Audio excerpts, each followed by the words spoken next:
Si vous allez vous promener dans les librairies, au niveau du développement personnel, au niveau psychologie, vous allez voir d'innombrables ouvrages sur le stress. On a vraiment l'impression que c'est la maladie actuelle, c'est la maladie de notre époque. On a l'impression que tout le monde est stressé et que le stress, ma foi, c'est quelque chose d'horrible contre lequel il faut lutter. Mais est-ce que le stress a vraiment un effet sur le corps? C'est ce que vous allez découvrir dans cette vidéo.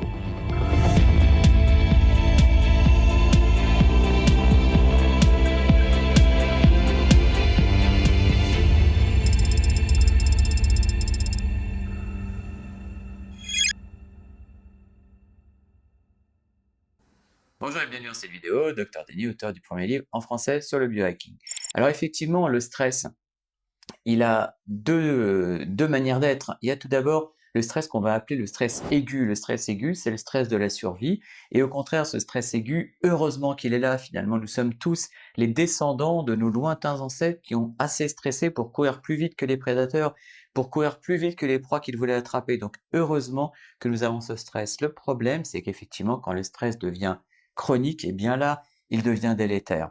Alors, le stress chronique, vous le savez certainement, il engendre une sécrétion excessive de ce que l'on appelle le cortisol. Alors le cortisol, c'est une hormone qui est synthétisée au niveau de petits organes qui sont juste au-dessus des reins.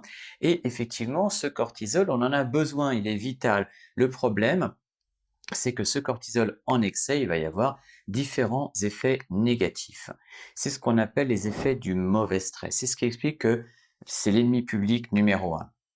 Les excès de cortisol vont avoir différents effets. Ça peut entraîner des maux de tête, de l'asthme, un dysfonctionnement du système immunitaire, une prise de poids, d'ostéoporose, des troubles digestifs, des troubles hormonaux. Ça peut même entraîner un cancer, des problèmes cardiaques, même de la démence, de l'hypertension, du diabète. Donc effectivement, le cortisol, il faut tout faire pour en maintenir les niveaux le plus bas possible.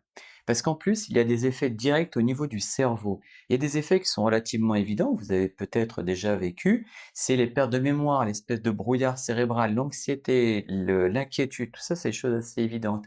Il y a des choses qui sont moins directes, moins évidentes, mais qui sont extrêmement délétère.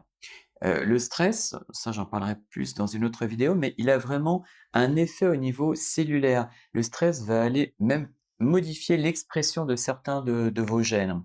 Donc ça peut vraiment avoir des répercussions extrêmement importantes. De plus, le stress va entraîner des radicaux libres. Des radicaux libres, c'est-à-dire cette espèce de déchets toxiques produits par les cellules qui vont les abîmer, qui vont finalement, entre guillemets, vieillir d'une manière prématurée votre cerveau. Le stress peut avoir des effets sur la mémoire parce que le cortisol a vraiment des effets au niveau de l'hippocampe et de toutes ces zones qui gouvernent la mémoire au niveau cérébral. Donc le stress est effectivement extrêmement délétère pour la mémoire. De plus, il y a une espèce de cercle vicieux, c'est-à-dire que quand vous êtes stressé, ça va créer tout un tas de désordres au niveau biochimique, au niveau du cerveau, et ça va entraîner une espèce d'anxiété, parce que cette magma biochimique va totalement être déséquilibré, entraîner une anxiété qui va renforcer le stress, et vous vous retrouvez dans un cercle vicieux extrêmement délétère. Ensuite, le stress va bloquer la neurogénèse. Il faut savoir que chaque jour, vos cellules neuronales, elles créent des nouvelles connexions grâce à une hormone, enfin un peptide qu'on appelle le BDNF, pour Brain Derived Natriuretic Factor. Et ben, le BDNF est bloqué par le cortisol. Donc vous pouvez moins créer de nouvelles connexions au niveau de vos neurones. De plus, le stress va entraîner un épuisement au niveau des neurotransmetteurs, notamment la sérotonine et la dopamine. Ça va entraîner potentiellement des troubles de l'humeur avec une baisse de la sérotonine et une baisse de la motivation avec la baisse de la dopamine. Donc vous voyez, finalement, le stress a un réel effet au niveau de votre cerveau. Il y a différentes maladies mentales qui peuvent être entraînées ou surajoutées par rapport au stress. Ça peut même entraîner de la toxicomanie, la prise de différents médicaments ou de différentes substances. Donc effectivement, il y a une réelle atteinte du cerveau avec le stress. C'est pour ça que vraiment, je vous en conjure, faites en sorte de gérer votre stress. Là encore, ça paraît simple, tout le monde répète, faut gérer le stress, faut gérer le stress, faut gérer le stress. Mais croyez-le, c'est vraiment quelque chose d'essentiel pour votre cerveau.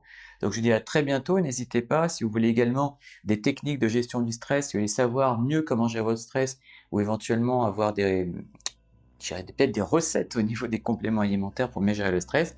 N'hésitez pas à poser des questions, à vous inscrire sur la newsletter. On reste en contact sur les réseaux biohacking. À très bientôt.